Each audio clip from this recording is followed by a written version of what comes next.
દરરોજ સવારે આપણે ભગવાનને દીવાબત્તી કરીએ. રોજે જ આપણી પાસે એક સરખો સમય ના રહે, ક્યારેક વહેલું થઈ જાય, ક્યારેક મોડું થઈ જાય.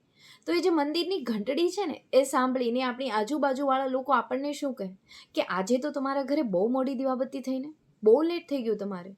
અરે ભગવાનને તો યોગ્ય સમય યાદ કરતા હોય તો. યોગ્ય સમય કયો છે? આ યોગ્ય સમય કોણે નક્કી કર્યો? આ યોગ્ય સમય ભગવાને તો કીધું છે કે હું તારી સાથે 24 કલાક 365 દિવસ છું. અને આ યોગ્ય સમય જ્યારે બહારે મંદિરે જઈને દર્શન કરવાના હોય ત્યારે કેમ કોઈને નથી નડતો?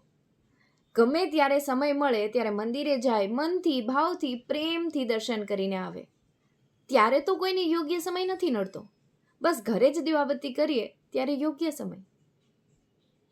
શું યોગ્ય સમય જે એ લોકોએ કીધો છે એ યોગ્ય સમયે ભગવાનની દીવાબત્તી ના કરીએ તો શું ભગવાન મંદિરમાંથી ચાલ્યા જાય? શું એ આપણી ઉપર ધ્યાન દેતા બંધ થઈ જાય? કેમ એવું હશે?